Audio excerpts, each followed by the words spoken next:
We had added 3 players that I know are going to help our team get better. They're going to improve our team in the playmaking. They're going to improve our team in the locker room and the culture that we're trying to build. So anytime you kind of hit that trifecta of these players improving different areas of your organization, you're excited about that. Welcome, everybody, to a new episode of GTF, Gabriel Talks Football. My name is Aldo Gandia, and Ryan Poles has finished his first day making picks for the Chicago Bears. A lot of people appear to be disappointed. I, for one, am not, but you didn't come here to hear my opinion. You came here to hear the opinion of this gentleman, Greg Gabriel. Greg, how are you? I'm wonderful. How are you? Good. Got my workout in, up real early. Oh man, I am so jealous. I got up early and had to go to the washroom for 20 minutes. So tell me, what did you think overall about Ryan Pace's first 3 picks as general manager of the Chicago Bears? Well, let's start with Kyler Gordon. Mm-hmm. I mean, what have I been preaching for the last month on this show? Mm-hmm. Got to get a corner. Value a position. It's that they had nobody. And, people were saying, well, they got the guy they drafted last year. And he was drafted late. Mm-hmm. He only played in a couple games. He may turn out to be a player. This guy very well could have gone in the first round. It's one of those guys you put in that 20 to 40 category where, if they go at 21, you're not surprised. If they go at 39, where he went, you're not surprised. Watching his tape, he's got good corner size. I'll tell you what's surprising. It really stuck out because you don't see corners and safeties too, talking about Brisker, mm-hmm. with the bench press numbers these guys have. Mm. This guy had 20 reps on the bench, and Brisker had 22. That's like unheard of for defensive backs. Yeah. This guy, his 3-cone was off the charts. It's like 6'6". The last time I saw a 6'6" with a guy I was really interested in was Nate Vasher. The only thing that was disappointing was he ran a 4.5 240, but you don't see, you see a 4.4 guy on the field all the time. He's got great anticipation, very good ball skills. I think 2 years down the road, 3 max, this guy's going to be a better pro than his teammate who went in the first round, McDuffie. Wow. And I thought that going into the process. I might have said it when we did the corners. This guy's really a good player. And he was one of the guys, we talked about yesterday morning or yesterday afternoon when we, on the board. Another name we mentioned was Logan Hall, and he goes first overall in the second round. So, a lot of people thought receiver. They ended up taking a receiver. We'll get there. Mm-hmm. But, you got a defensive head coach. Mm-hmm. And what do defensive head coaches want? Defense. Yeah, exactly. Okay. I mean, that's their side of the ball. And corner, that is so important really to get a quality corner. And then, I mentioned yesterday, I didn't think safety, was a big need. But then when you look at this guy's tape, and I had watched some tape on this guy before, but not deeply. And I stayed up till like 1 o'clock watching a bunch of stuff. This guy's freaking good. Yeah. And there's people that thought that, he might go in the first round. Some people had him second to Kyle Hamilton as the second safety in the draft. He's got excellent size, excellent speed. He's a sub 4.5 guy. He jumps well, and he'll knock your dick off. I mean, he can hit. Mm-hmm. And what I like about his play is Penn State used him in a lot of different ways. They used him deep.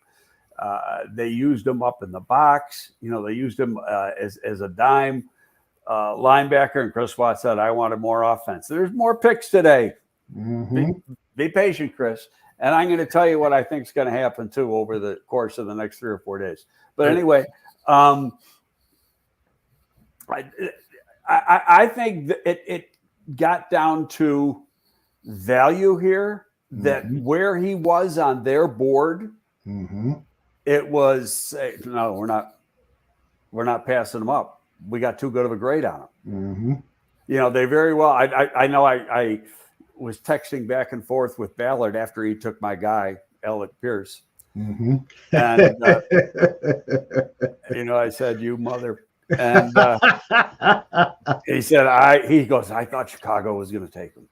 He said, "I was positive Chicago was going to take him," and Wow. I said, "I was hoping Chicago would take him,"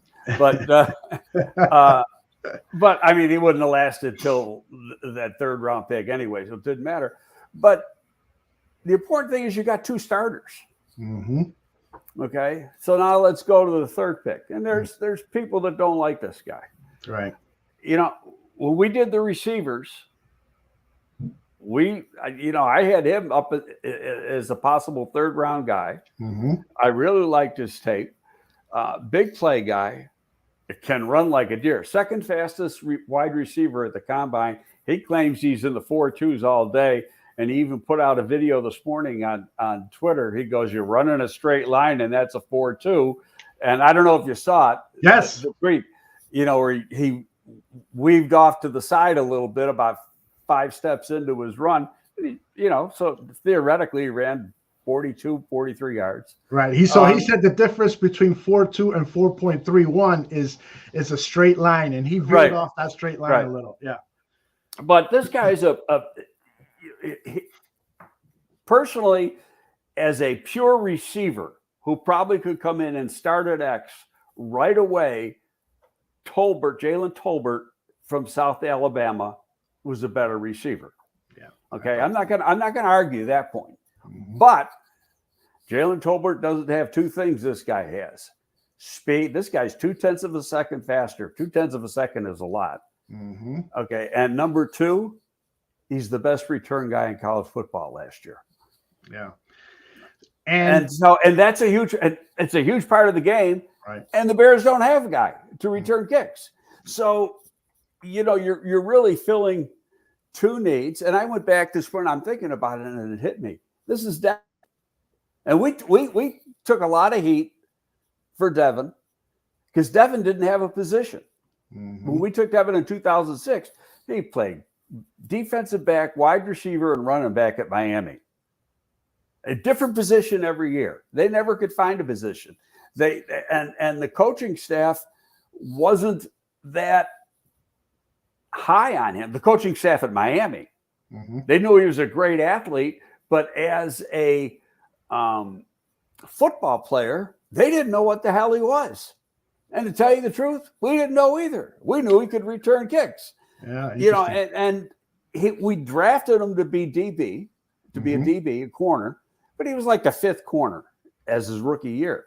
But what happened was in practice, because you need guys that are deep on the depth chart to work the other side of the ball in practice as scout team guys. He was a scout team receiver as well as being like the 5th corner. Okay. Nobody could cover him. And he caught everything. So we made that decision at the end of the season to move him to wide receiver the next year. Mm-hmm. But I mean, this guy's value right off the bat is number one, he's a deep receiver.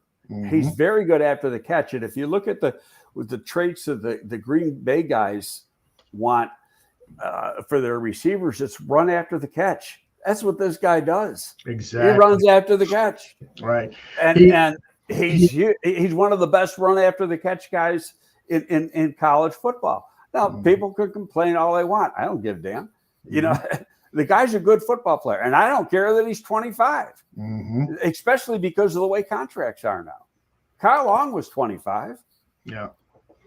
This play here, that wide receiver screen play, is an excellent example of why he's going to bring a lot of value to the Chicago Bears. His yards after catch. You can't overestimate, however you phrase it, the value of that. He's sensational. And as you said, Greg, his kick returning prowess is second to none. He is going to flip the field. So when people have been complaining about, Poe said he was going to help Justin Fields. How is he helping Justin Fields with this guy? you're seeing it right here. He's going to change the field. He's going to acquire yards after the catch. He's a playmaker. I like this pick. It's a surprising pick. Of course it is. He wasn't expected to go by. Well, I thought people. he was a third rounder. I said it back when we did wide receivers. I thought he was a third round guy. So he went where I thought he'd go. And like I said a couple minutes ago, I think Jalen Tolbert was a better pure wide receiver, and probably would challenge to start as the X wide receiver this year. But you got to look at the whole package. And one thing the Bears don't have is a return guy. Yep. And this guy can return kicks. Yeah. And he's real good at it. Right. He isn't Devin as a returner, but I compare it to Devin in that, he's got a special trait. And you can't teach 4-3-1. Right. And when I see his punt returns, one of the things that really impresses me is that he appears to see the field really, really well. He's patient. He waits for those gaps to develop. God bless Tariq Cohen, but I think that Tariq, a lot of times, because he didn't want to engage in a lot of physical contact, especially after his first couple of seasons in the NFL, he was looking more to get towards the sideline as quickly as possible. That's not the case with this particular player. He's out there to gain yards, look for holes and gain yards. I'm impressed by him. His patience, that's one of the keys to being a good kick returner is patience. Yeah. And it carries over between the return skills and the run after catch.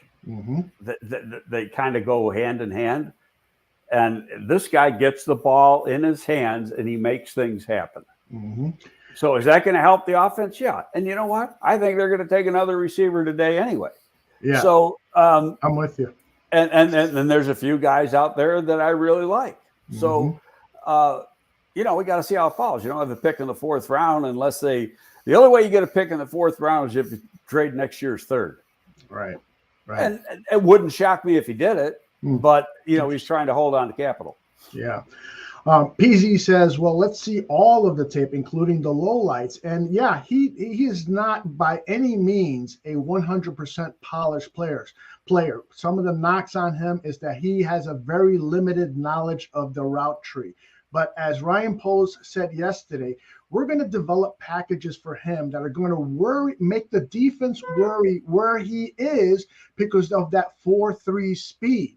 And so it's going to take a little while for him to learn that route tree and to learn the system. So don't expect immediate wide receiver prowess from the guy, but he could develop into an incredible weapon for the Bears.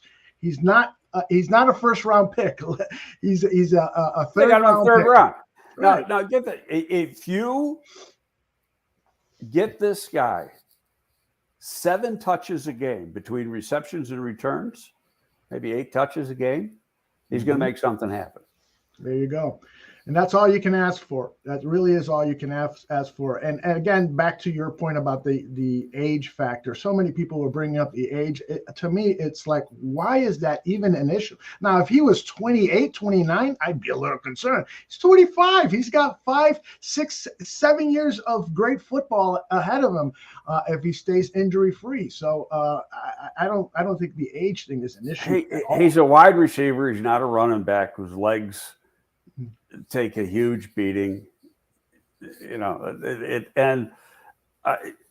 age.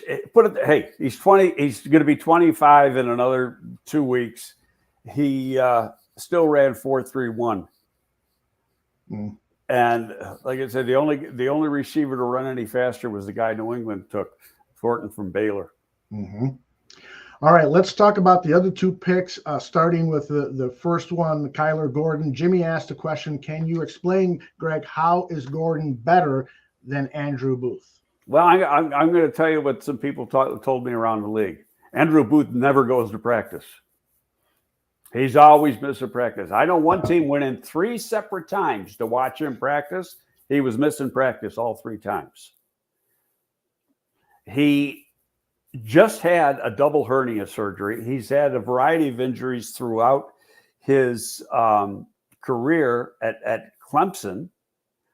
I think this guy's got more. I like Booth, but when you hear the negatives, when you got a guy missing practice, we don't have a time on this guy. He didn't work out yet.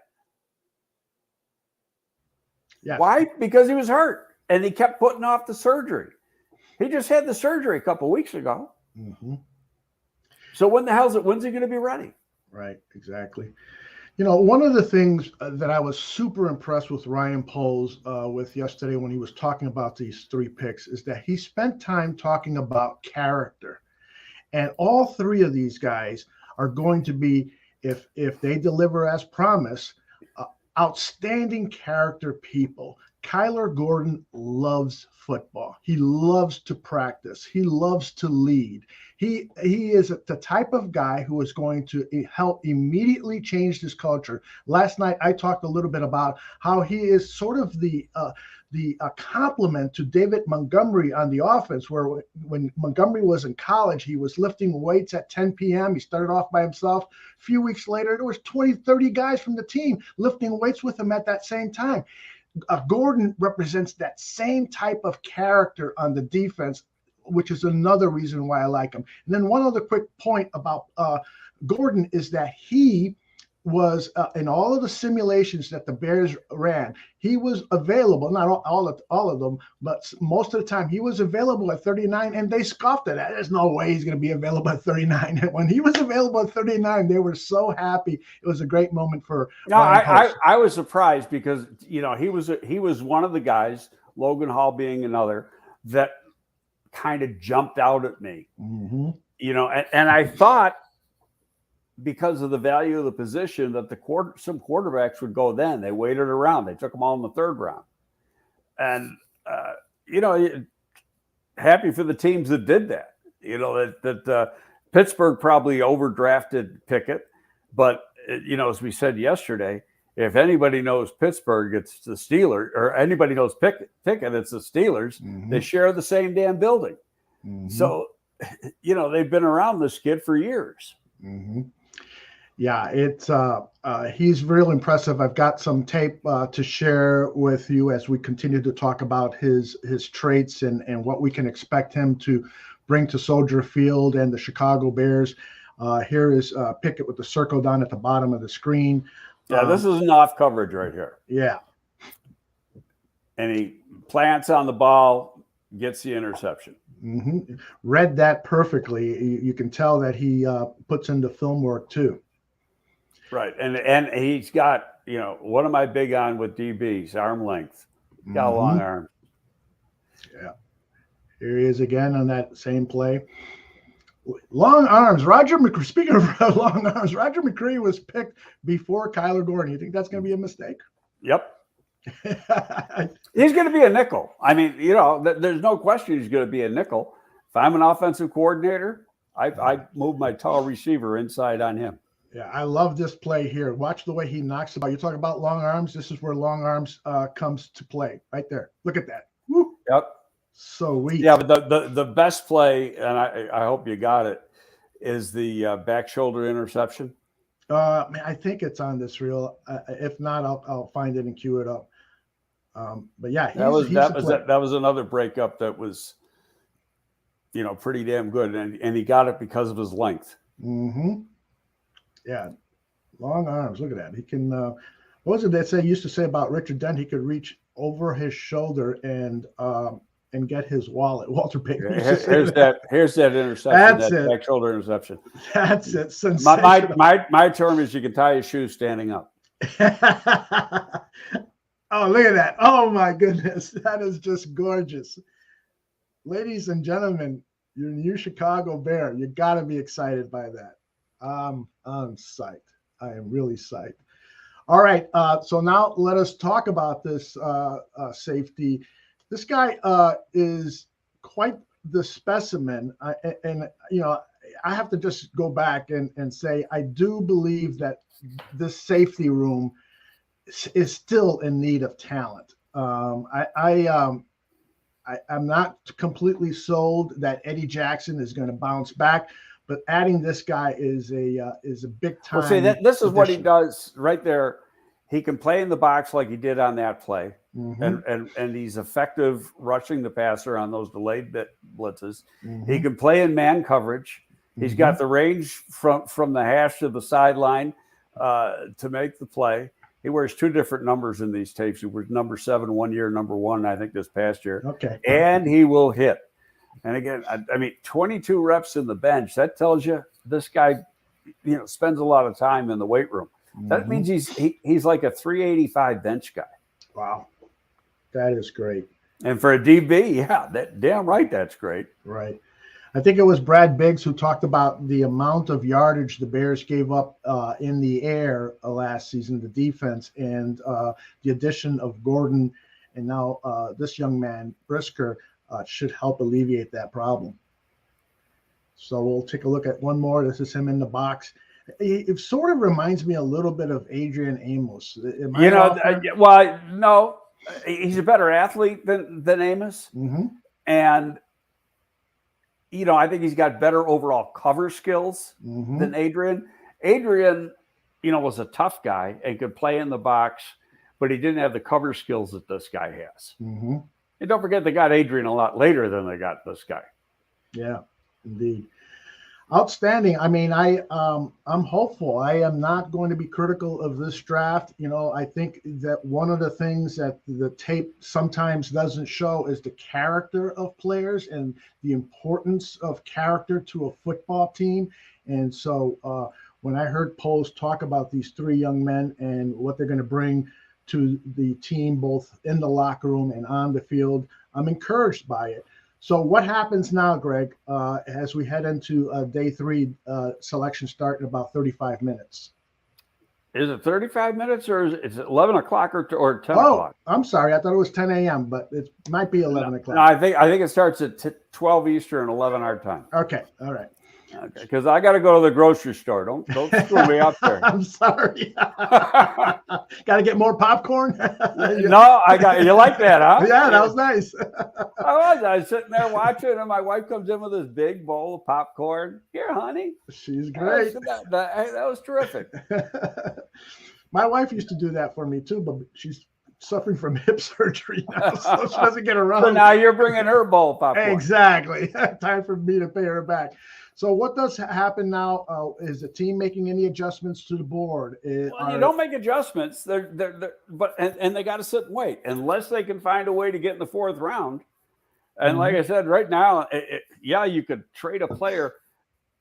I started to talk about this yesterday. What was surprising about those trades in day 1 is a lot of times you don't trade a player without a medical because the guy flunks the medical, the trade's dead. Now you're going to do that in the draft.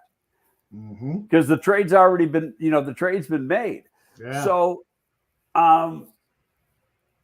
it's, I don't see them trading a player today to get a 4th round pick. Right now, the only way I could see it happening is giving up next year's 3rd, which is what you usually got to do to get a pick that you don't have. And you don't, you're not going to, now you could use one of those 5s and then give up your 6, but why would you want to do that? So it's give up next year's 3rd. Do I think they'll do it? No. I'm just saying that's a possibility. And there's a possibility they could trade a player. Who do they got that's available that's worth a 4th round pick, that they'd want to trade. Right. And don't say Quinn because he's worth a lot more than a 4th round pick. Yeah, for Quinn, it would, a trade like that, you've got to bring back an additional draft pick for next year's draft, like a second or a 3rd. But before we continue on this subject, I do want to play a very quick soundbite, 20-second soundbite from Poles. He was asked last night if he had conferred with Justin Fields. This was a Hubarkish question saying, quarterbacks want to be involved. You and I have talked about this whole thing. And surprisingly, Poles said that he had talked with Fields. This is his response. Yeah, we actually watched tape together this past weekend. And he was on there. Jones was on there too, on the list. So we watch players, and I want to be able to communicate with my quarterback so he understands from me, kind of the direction we're going and what we're looking at, and he should be, he's the trigger man. Like, he's got the ball in his hand. He should be a part of that. I was super happy to hear that, because there's a lot of people who have been writing articles, publishing things that Poles is not married to Justin Fields. He sounded there like a guy who said my quarterback, and so that was great. And to get not necessarily get his opinion, because Poles said he was just absorbing a lot of things that we were sharing, but he is understanding what the overall plan is. And that's important for a quarterback, to keep him informed. So I was encouraged by that. Yeah. I don't know if I'd go as far as to sit down and watch tape with him, but from the one point that it does say, and you mentioned it just a second ago, he's our quarterback. Mm-hmm. This bullshit that's been going on the last couple of weeks that, they're not all in on him. That's crazy. Why the hell do you think these guys got the job? Mm-hmm. Mm-hmm. Yep. Exactly. By the way, Aaron, the Bearded Bears fan, co-host of the Butterfly Tailgate Show, which you can find tomorrow here at 8 a.m. Central. I think it's 8 a.m. Central. He says Darian Kennard, the kid from Kentucky, is still available. Yes, he is. I don't know if it gets to the fifth, though. Exactly. He's a guy that I would contemplate trading a third for next year to move up into the fourth round if he's available somewhere in the middle of the fourth round. Because if that's the case, then you're bringing in an offensive guard who has that killer instinct, who would fit right in with that mentality the Bears have. From all reports, he's a smart guy, a locker room leader, and he's going to protect his quarterback to the day he dies. And he's played tackle. And he's played tackle. That's right.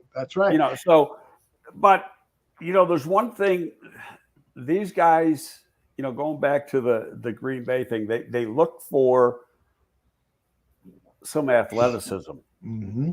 And his athleticism is average for the position, but the guy's a football player. There's no question.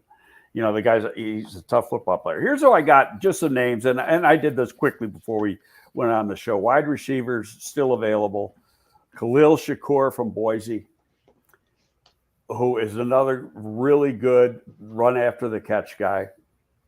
A slot guy, Kyle Phillips from UCLA.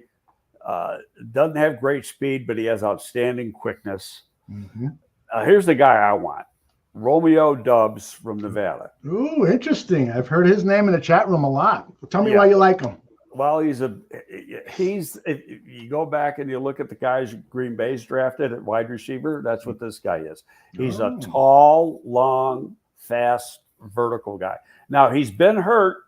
He just ran 4.47. He's faster than that.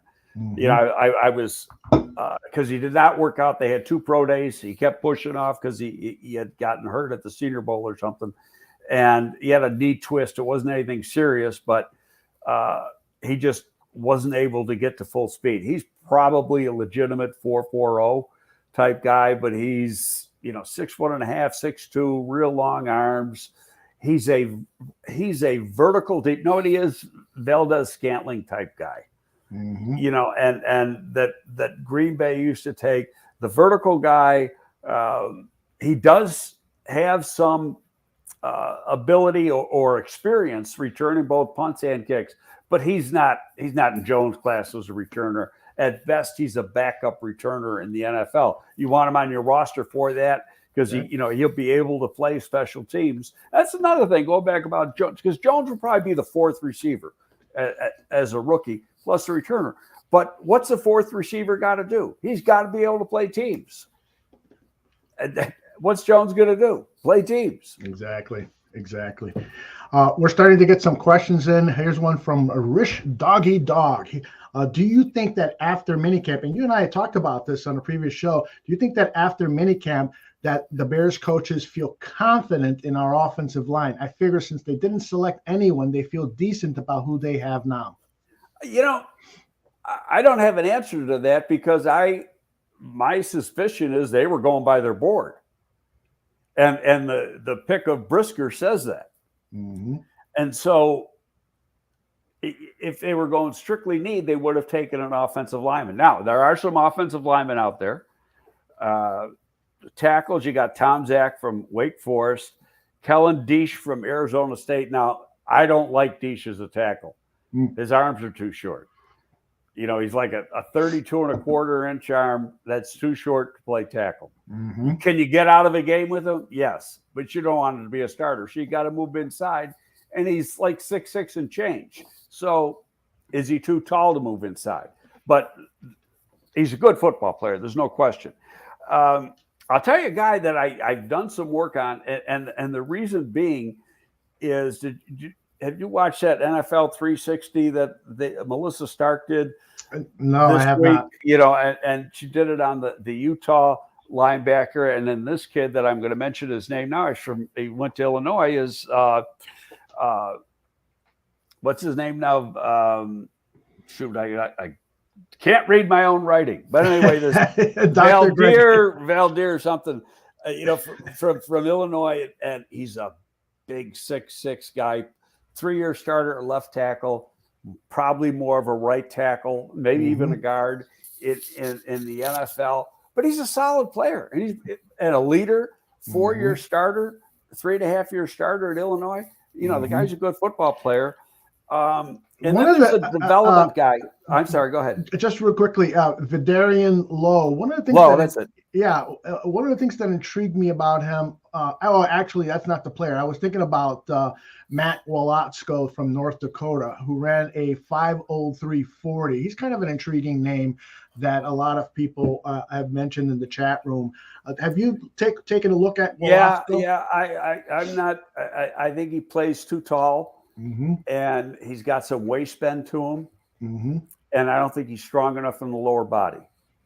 So, you know, for what I look for in offensive lineman, but you know, if it's the 6th round and he's there and they haven't taken a lineman, you know, go ahead and do it.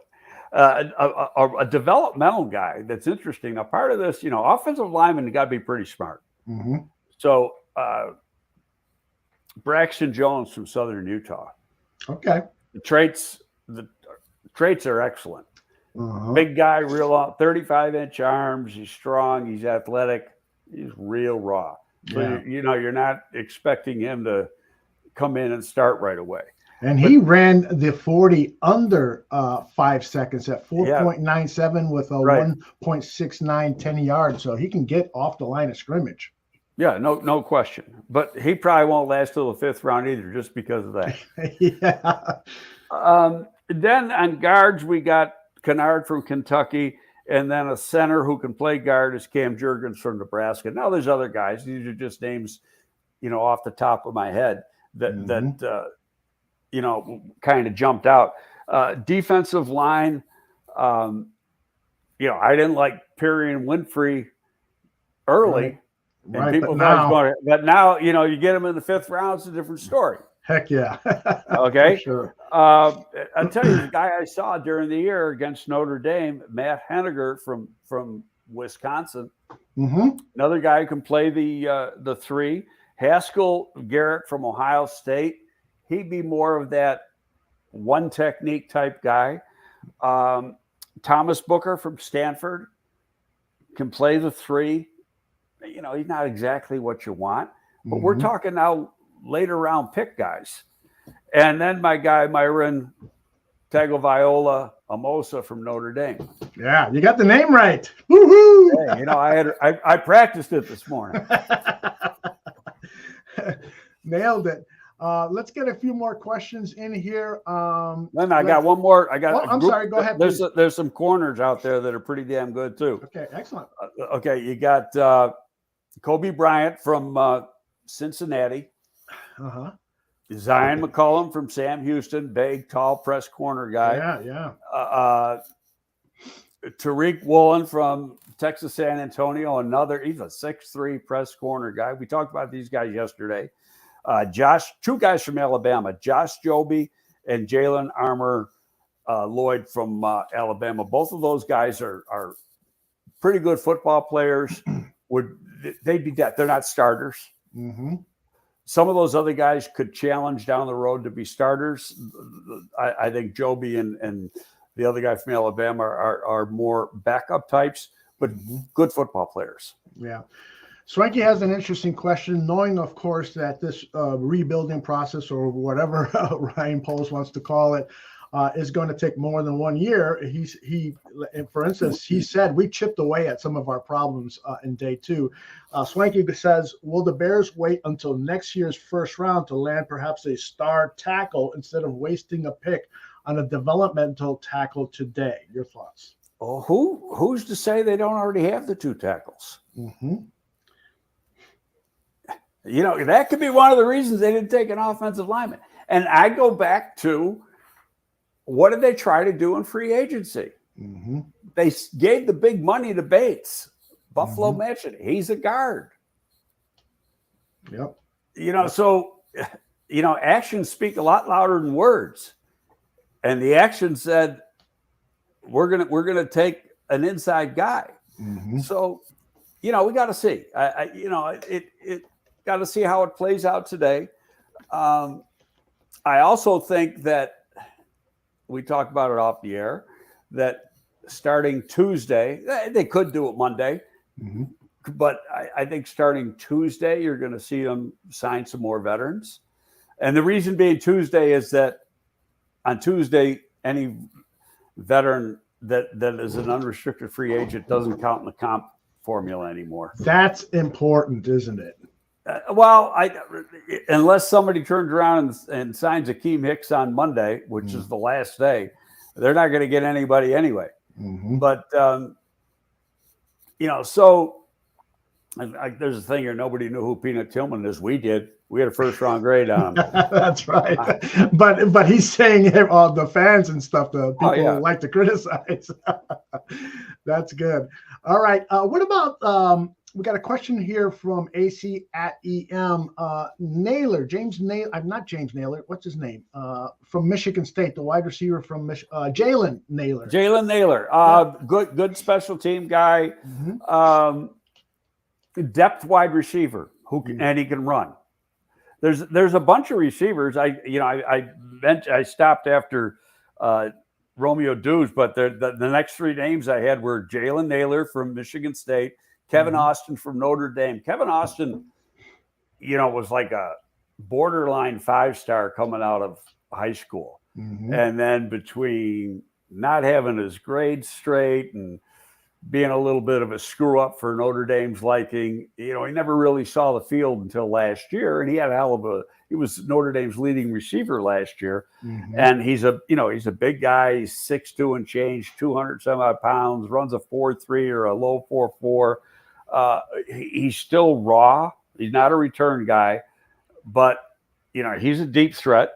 And then another guy who can run like hell. And I saw him play against Northwestern, Bo Melton from Rutgers. Yes. There's receivers there, and they all aren't going in the 4th round. So right. Tom had a question here. I'm not sure I agree with the premise of the question. Did you not think that these receivers were overhyped because so many teams passed on them? I think the syntax there is a little incorrect, but what I get to understand is he feels like teams bypassed on a lot of wide receivers. More than 6 were expected in the first round. The number floating around was 7 or 8 receivers, and then other receivers kind of dropped in the draft. What do you think? I don't agree with that at all, because it was a record number of receivers taken in the first 2 rounds. Yeah. So, you know, and there's still a lot of good ones. More needs than just wide receiver. Yeah. and it's been saying, you know, the receivers coming out of college today are a lot more advanced than they were when I was working full-time in the league. Indeed. You know, we used to think it'd take 2 to 3 years for a receiver to get on the field. You know, you could use them spot duty. And part of the reason was the way you taught them. It wasn't just us, it was everybody.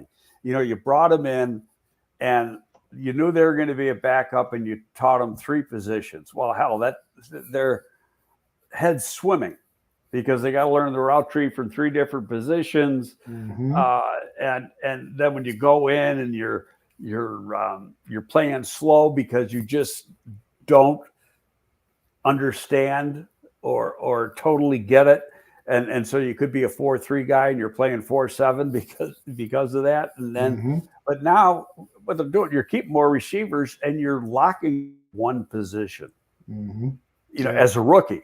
And then you get them used to that position, you get them up and ready to go, and they can be more productive.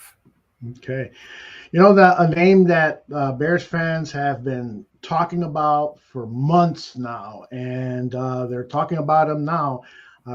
Tony poses it this way. Do you think that the punter, Matt Araiza, is worth drafting? He kicks 60 to 80-yard punts. He hasn't kicked in Soldier Field yet. A lot of times used to be the rule of thumb was, and this goes back a little bit, but you take a third and fourth rounders when you take the best kickers. Right. So it wouldn't shock me to see him come off sometime in this round. And it's somebody that has extra picks in this round. Because then you're going to get a position player and you're going to get this guy. And you obviously got to have a need, So there's always kickers out there. When you look at it, a lot of them make it on their second or third go around before, Robbie Gold is a perfect example. I mean, he signed with New England, got cut, and then we brought him in. I mean, a lot of times they fail the first time because, you don't know if you trust a rookie. Right. And, but we brought him in after 3 or 4 games his rookie year. And then, turned out to be one of the best kickers in history. And the guy we got now bounced around a bit, and now is he'd been cut probably half a dozen times. Exactly. Another name that comes up often, and I got a number of DMs. Can you please ask Greg about Dieter Iceland?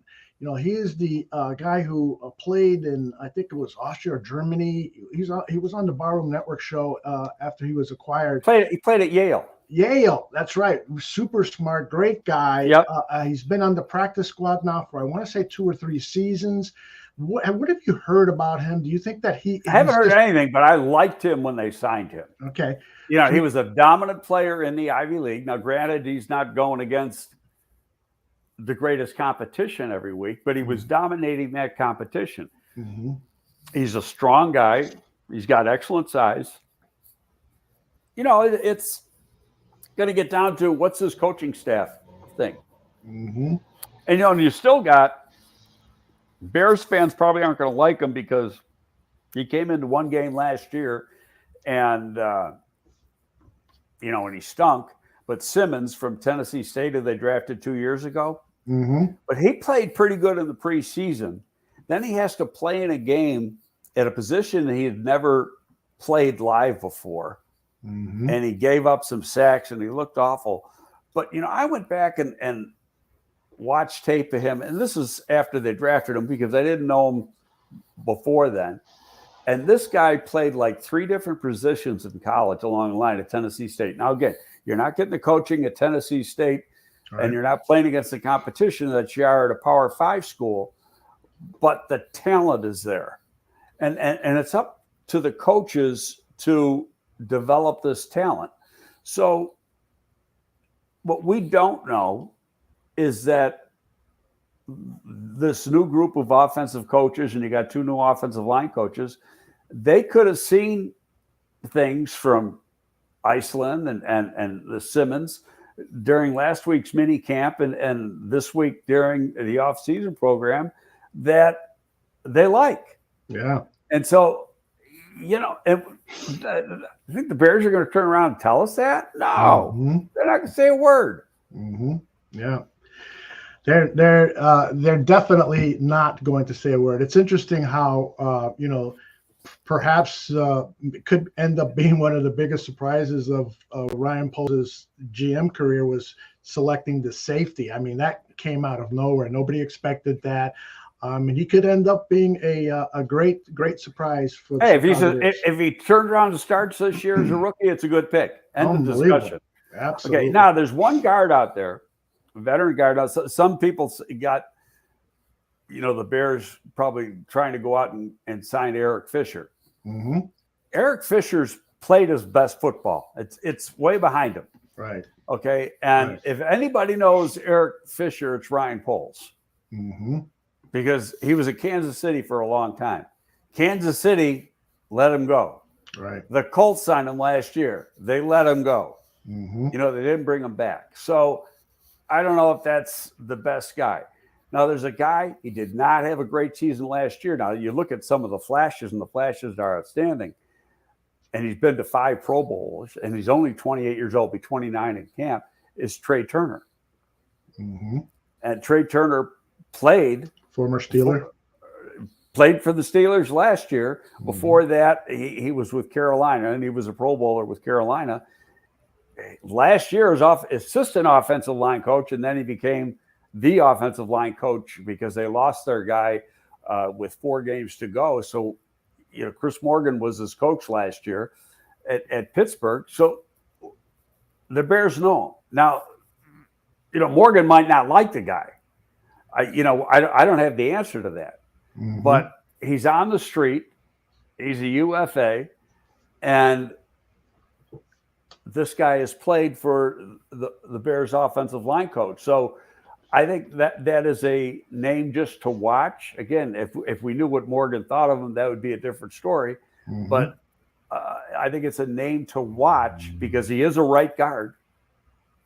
And it wasn't that long ago that he went to the Pro Bowl, and he went to 5 of them. Got a question from Don, our resident Detroit Lions fan. He wants your honest opinion. Honest, like if Greg will ever lie to us. Honest opinion as of now, which NFC North team had the best draft? And I got to tell you before you answer that question, Greg. I don't even know. Okay. I don't even know the names. I look at who the Bears. I look at 3 teams. You're like the me. Colts, the Bills, and the Bears. I couldn't even tell you who they drafted. Well, let me tell you. I'll tell you the Lions because that's really what he's most interested in. I know. Of course, Aiden Hutchinson, drops to them with the number 2 overall pick. Right. At 12, good pick. The wide receiver Jamison Williams, outstanding player.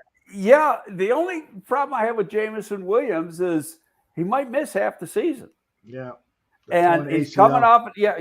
Well, hey, when's Tariq Cohen playing again? Mm-hmm. Okay. Yeah. I hate right. Laugh, I mean, so obviously they had to get, there's been some videos of Jamison over the last couple of weeks showing him do some stuff, all straight line stuff. But really, this early in his rehab, he looks excellent. And the guy there's no question. He's going to be a player you're going to have to contend with, but I don't see it being this year. Mm-hmm. I'm sorry, go ahead. No, who did they now in round 2, they picked the edge out of Kentucky, Josh Pascal. I saw Pascal as more of a 3 technique type of guy. I don't know Pascal that well. I'm a good, solid player, but I can't tell you that much about him. I'm not going to bullshit. I'm not going to BS and make up stuff. You never do. Round 3 with pick 97, Kirby Joseph, the safety out of Illinois. There's a lot of people that really like Kirby Joseph going. He was a guy that was picking up steam over the last month. That we'll put it this way. I think the NFL people liked him all along. It's the draft analysts figured out that the NFL people really liked him. He's a good football player. Mm-hmm. All right, let me get your thoughts on some of the Packers picks. Their first overall pick with number 22 was linebacker Quay Walker out of Georgia. And I'm like you. I don't know if you have seen tape on this guy. I saw very little tape of him, but when I watched Georgia games, he played really well. Oh, he's all those guys on the Georgia defense are good. Yeah, Devontae Wyatt. He I don't know if he's quite as good as Roquan was at Georgia, but he's a good football player. Real instinctive. He can run. He's what people want right now at the linebacker position. He can run. He can play in coverage. And speaking of linebackers, my 2 guys that I really loved, the kid from Wyoming and Montana, both go to Atlanta. Oh, wow. And back-to-back picks. So, I mean, that was great picks. It's Anderson what was the kid's name from Wyoming? Chad Muma. Yeah, those are good football players. Yes, they are. Packers then followed up with another Georgia pick, Devontae Wyatt, outstanding player. What do you think about Christian Watson with the second pick of the second round? I thought they were going to take him in the first. Yeah, me too. So, yeah, that's a good pick, real good pick for them. Yep. And then their fourth player they picked is another really good pick in my eyes, Sean Ryan, the offensive lineman out of UCLA. I did him yesterday because we talked about him yesterday. Right. He played left tackle at UCLA, but he's a guard. Yeah. He doesn't have the length to play outside. He's a big, wide body. He goes after you now. That's a tough SOB. Mm-hmm. A really good run blocker. Mm. He fits the mold of what Green Bay has been using along the line for years. Okay. The Vikings with an awful lot of trades. I mean, all these NFC North teams other than – but yeah, let me ask you about the Ryan Poles lack of trading. Everybody expected him to trade down and acquire more picks. He said that he didn't make any calls and he did not get any calls. And so I'm wondering, why do you think maybe this rookie general manager didn't get any calls? Or maybe he's lying to us, but he did say he didn't get any calls. There's some idiot on Twitter that followed me that was saying, he had proof that all these teams were calling. And I said, yeah, bullshit. How do you have proof? Yeah, this guy's got like 22. I blocked him. He's got like 22 followers or something. Yeah, the family. He's got all the answers, but it doesn't know what the hell he's talking about. Like our buddy Brandon Jacobs. That poor guy is probably ready to commit suicide today. I mean, he hasn't been right yet. Well, but anyway, it's first of all, it takes two. There's probably teams that called. Mm-hmm. Okay, but we remember what we talked about yesterday. There's guys you're going to stay for. And there's not a doubt in my mind they had a first-round grade on that corner, on Gordon. Mm-hmm. Okay, and you're picking a 39. You're going to trade out of that and give up one of the most important needs on their roster? Yeah. Absolutely. Hell no. Absolutely. And I think that's exactly what happened with Brisker. Mm-hmm. He was too high on their board to say no to. Mm-hmm. Yep. That's a great point. When you get to that point and you're staring down at two players that you coveted, then a trade isn't that as important. Well, it's not necessarily even covet. It's where you have them rated. Right. And then you're saying you're foolish not to take them. Mm-hmm. And the guy, was safety a need that's way up here? No, but the guy's going to come in and start. Mm-hmm. End of discussion. Yep. And be a good player. So, this isn't rocket science. Just, you don't trade down mm-hmm. just to trade down. Quantity isn't better than quality. I've been saying that for weeks too, Greg, is that I felt like those 3 day 2 picks, you really had to get a great offer for any one of them because you got an opportunity to get 3 of the 70 best players in the NFL draft. And that's better than gambling on finding gems in day 3. So I'm glad that first of all, I'm proud of them that they were disciplined and stuck with their board. Whether we agree with the picks or not, they clearly stuck with their boards. And that is so important to do. I've learned that from you and from others. And I'm glad that they weren't fleeced. After almost every draft with Ryan Pace, he would make a trade that I would question, man, I wonder if it's really necessary to go up several picks to get this guy or get that guy. And in some cases it was, and in some cases it wasn't. So, but remember what I said, we're talking about George Young in my early years with the Giants. So this is back in the 80s. Yeah. And George preached. And we never traded when George was there. And George preached, be patient. The draft will come to you. Mm-hmm. And I think that's exactly, what the Bears did. Oh yeah, yeah. There's people out there that might not like the picks, and you know what's going to happen? They're going to turn out to be good football players. They're going to make plays next fall, and everybody's going to then a year from now, people are going to can't wait till the draft starts because Ryan Poles did such a good job this past year, this year. Yeah, you know, I put a thing out. A couple people started bitching, a couple writers about Velus Jones or Velus. I don't know how you say his first name. Velus. He's 25 years old. So what? Yeah. Can he play? You know, Kyle Long was 25. How many Pro Bowls did he go to? If he hadn't gotten hurt so damn much, he'd still be playing at a high level. Yep, indeed. Yeah, you know, so we used 20 years ago, you worried about age. In today's game, with rookie contracts the way they are, the way they're set up, they're 4 years. A player's got 4 years to prove himself. If he proves himself, you re-up him. If he doesn't, you let him hit free agency.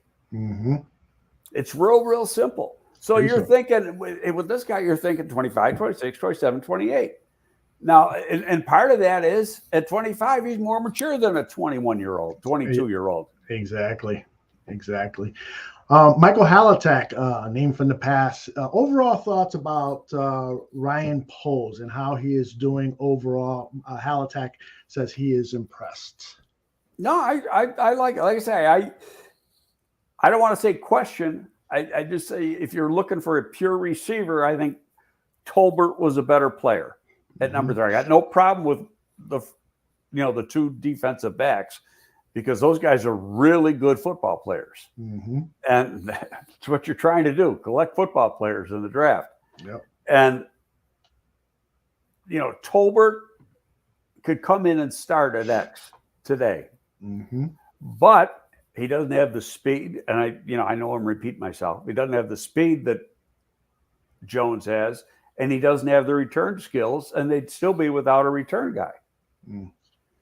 So when you look at what he brings to the table, then that added dimension. And I go back, I might be repeating myself to when we took Devin. People bitched at us for taking Devin. Yeah, I remember that. Devin wasn't even a freaking starter. Yeah. Yeah, well, who's going into the Hall of Fame pretty soon? Yeah. I remember asking that question too. Well, why are they drafting a guy who probably isn't going to play corner? Is all he's going to do is return kicks? That's a huge investment for just a kick returner. I learned my lesson, Craig. Yeah, because he changes field position and wins games. How long did it take to everybody fall in love with Devin Hester? How about the first game of the season up in Green Bay? Well said, yes. Oh, yeah, that's a pretty good pick. Indeed. I got a question from the Tooch. He says, do other general managers test rookie general managers to see if they can try to get them to bite on a trade that might not be in their favor? You can try. Doesn't mean you're going to, it's not like this guy hasn't been in a draft room before and know how trades work. If and there is a formula involved. And so, you want to be as close to the formula as possible. But you don't trade just to trade. That's stupid. The purpose of the draft is to acquire talent. Now, you can disagree with some of the picks, and that's fine. And it'll play out 5 months from now. And we'll find out if they make good decisions or bad decisions. Right now, I got no complaints. Yeah. All right. I'm glad that you don't. Pusha T has a question. Do you think this team, the Bears, have a 3-tech on the roster? Yeah, when they didn't get the one guy, they went outside Jones like 12 hours later.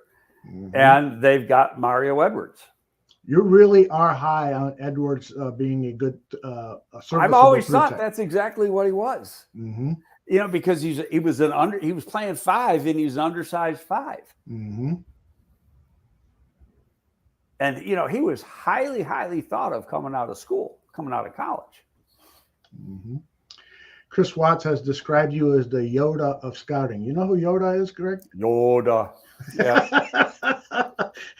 Except that you would squash Yoda with your thumb and index finger. I don't know about that, but all I was right, a big Greg. Star Wars fans when they first came out. I don't Were watch you? any of them. Yeah, not when it first, like I say, when they first came out, but I don't watch any of them anymore. Yeah, so you saw the I'm not a first big three. sci-fi guy. Oh yeah, I mean the first 3 or 4, Okay. and then I was really into those. But then after that, I Okay. like the original. I like the original cast and how they were doing it, and then it just got, I'm with carried you. on too much. Yeah. Once they brought in Jar Jar Binks, I said, okay, I'm going home. I'm not watching this stuff anymore. All right, Greg, any final thoughts about what the Bears have done or what the Bears might do coming up? And then we'll pull the plug on this one. Well, I just think that, don't be surprised to see some veterans sign next week. I'll tell you, I'll throw one thing out. I don't know if it's going to happen, but I know there's some veterans that are pushing for it to happen, and that's bring back Akeem Hicks. Mm-hmm. I don't know if he's a real fit, and then whatever the money is, if he wants to play at their price, Mm-hmm. then you do a 1-year deal. Mm-hmm. And hope that he stays healthy. We'll see. Yeah. One last question before I get out of here, because Jose Valle just put this in. With the new offense we're running, will Herbert surpass Montgomery as the lead back? Do you foresee that potentially happening? No, but I see Herbert getting more touches. Okay. He's a good player. Yes, he is. And see, that's the thing. People worry about just the first couple rounds. Mm-hmm. Look at this football team and how many good players came day 3. Mm-hmm. I mean, Mooney, Herbert, Gibson, right off the bat. Mm-hmm. I didn't have to think about that. Yeah.